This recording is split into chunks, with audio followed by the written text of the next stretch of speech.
This week on Alaska Means Business, we sit down with Brett Endies, Dog Savant and dog trainer of Anchorage, Alaska. Stick around to learn about some of the hurdles and benefits of operating an Alaskan business. So since I was a little boy, it's just, I've always gravitated towards all animals. They seem to gravitate towards me. I grew up in the New York City suburbs, and we had, at one point, we must have had 200 hamsters, a dozen cats, a few dogs. My grandfather, who I don't know what his motivation was, but I think he wanted to be a veterinarian. So he saw I might have been a way that he could pass that. He never ended up being that. So I think he wanted to find some way to live that dream, and it was through me because he saw I was the animal kid. So he used to take me they had a local agricultural college there in New York, and just to animal shelters, and we would just start bringing home pets all the time. And my mother, like, what are you doing? And it just ended up where it just became this life, and my mother eventually just gave in and realized. So my entire life, it was like a Doolittle situation. I was just always around dogs.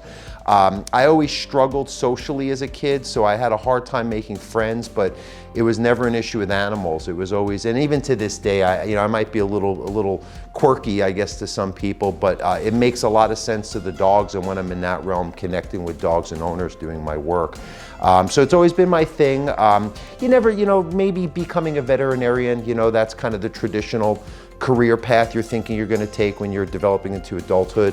It didn't work for me. I wasn't that great at the math and sciences, so I ended up dropping out of college my first time around, starting a dog walking business back in New York City area, and that became successful, but I wanted more out of it. I wanted to connect with the dogs more, so I took an apprenticeship program back in New York City as well, learned the craft from a master dog trainer, but even still then I wanted to understand more of the human-dog relationship, so I did go back to college, got my degree in comparative psychology while I was being a dog trainer the whole time, and have just evolved my understanding of the human-dog connection. And at this point, it's more of just just me doing this so many times over is how I've developed my techniques and my style and my my philosophy towards dog training.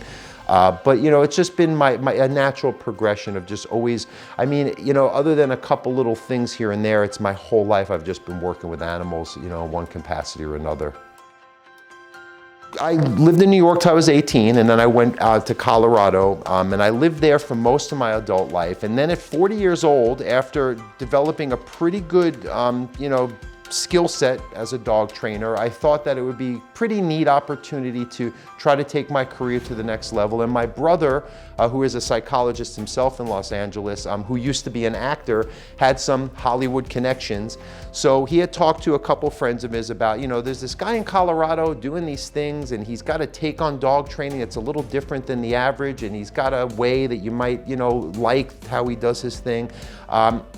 And I went out there pretty much on a Hail Mary. I closed up my business in Colorado at 40 years old. So I moved to LA because of my brother's connections, and I ended up living in the guest house of actor Eric Roberts, Julia Roberts' brother. He was very famous in the 80s. They become good friends of mine and all that, but it was just this just amazing, you go to LA and look at all this, right? So then from there, I knew that it wasn't like, oh, you just go to LA, you live in a celebrity's guest house, and all of a sudden you're going to be the next dog whisperer. It doesn't work like that. So I had a hustle when I was there.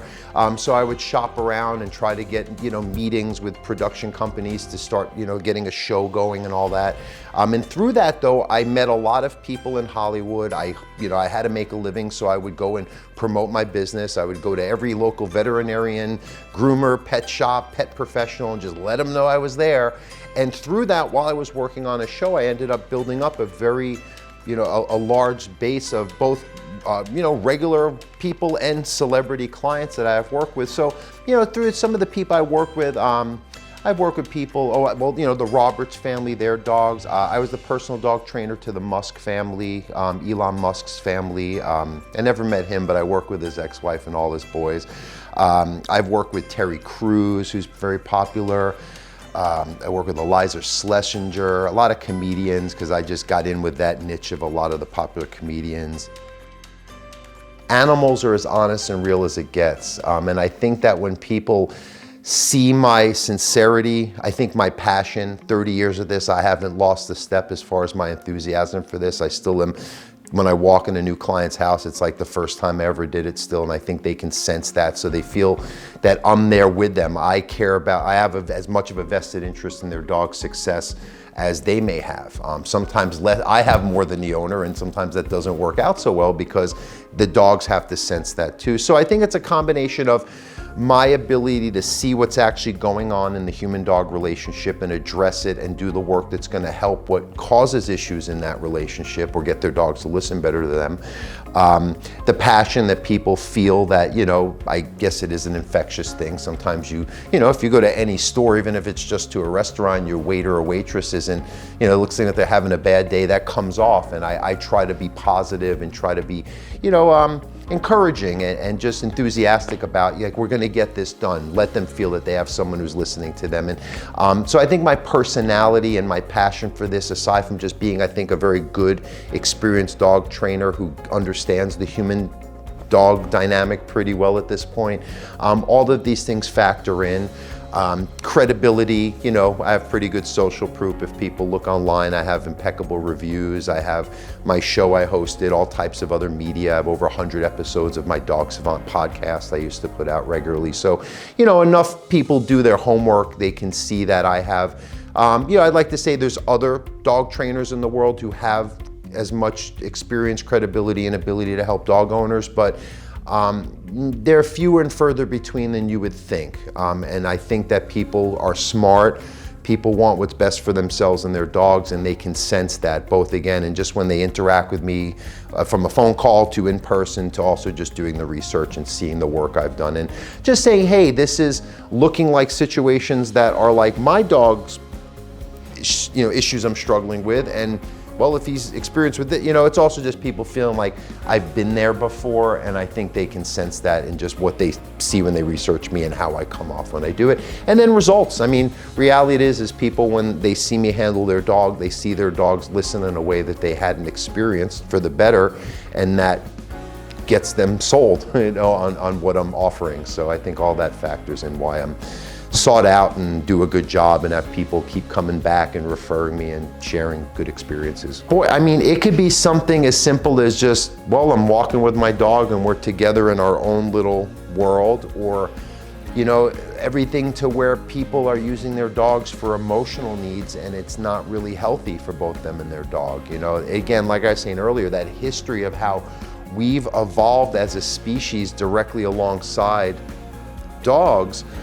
There's something so deep-rooted that connection, it's visceral, it's emotional, it's cosmic, there's energy to it. I mean, they've done studies where a dog can sense when an owner is on their way home from miles away, and how are they able to be in tune with that? So again, the human-dog connection, there's levels. It could be, again, something as simple as like, hi dog, I'm gonna pet you, I'm happy to see you, and that's on the surface and all is well, or telling your dog to sit for a moment, or something deeper, our energy, something that a dog senses in our emotions, or even if we're doing good training, but inside we're not confident, a dog is gonna sense that. Very subtle. That's one thing that I've learned, that there's a subtlety to the human-dog relationship, and again, just how dogs are perceiving their surroundings and the interactions we have with them. I call it doggy Wi-Fi.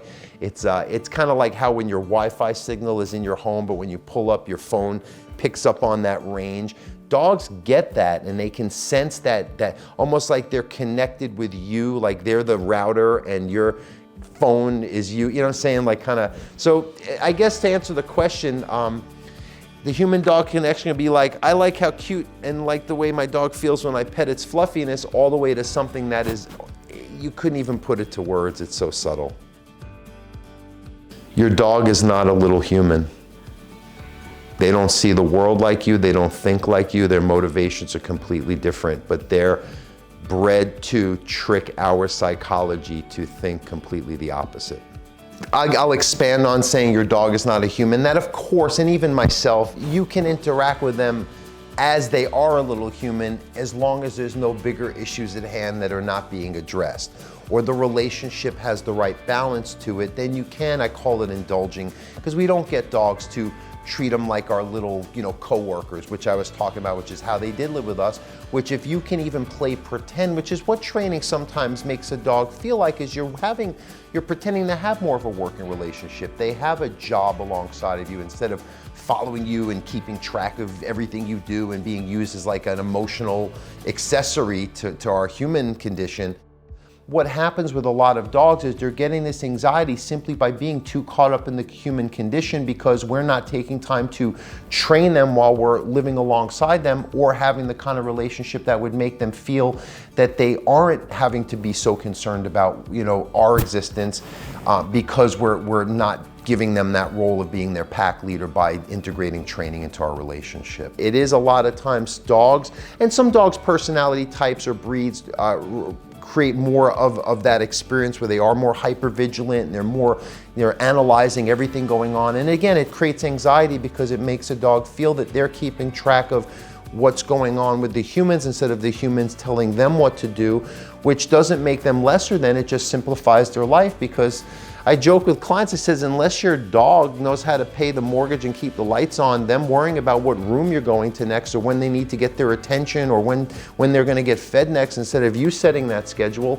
that causes anxiety. I mean, anxiety is overthinking future events or things that you're going through, So I tell people, your dog who has a completely provided for life, that we take care of every element of their needs, they don't need to have that. So training accommodates that. And then if you're consistent, you don't have to be in such a training mindset. You can just enjoy your dog. The goal is to be consistent. That's why I always condense my training to about 2 to 3 months with clients and get it done. Because then we can move on, and then they can have their life back and things are more established. And that's where it takes time to establish a certain role of being a dog's pack leader, but then just to condition better habits into a dog to replace the ones that aren't so appropriate, that takes a little bit of time too. That's what I was saying earlier. It's a combination of being a leader to your dog and showing them your understanding of the need to create structure, and just conditioning them to make the right behavior choices or calmer associations in everyday life situations. And then what I end up hearing from the clients is that, the trainer just kept milking it along, and, oh, we'll get it in 6 months. And then the owners see me and they're like, oh, this is so different, but in 20 minutes you had my dog listening and seemed calmer and happier than 6 months of the last trainer. And I always see as a pattern, because people say, well, when you talk about that kind of training, that's your opinion. No, this is thousands of unrelated dog owners sharing with me that similar experience.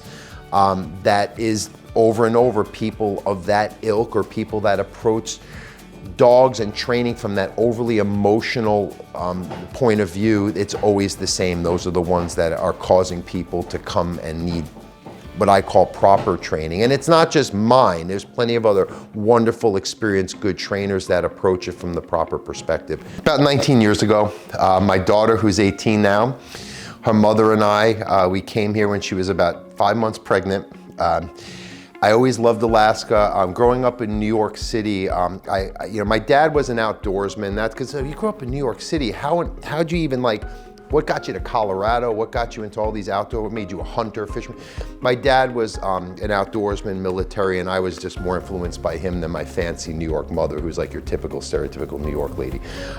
So I moved to Colorado. I always lived in the mountains, always loved the outdoors. And Alaska's it's the ultimate. If you're anything into the outdoors and wildlife and nature, that's like the Shangri-La of, but it was just never a realistic dream. And then, about, I said, 19 years ago, I had an opportunity through it was a local business group where you can trade your services, like a BNI kind of bar. You probably heard of them.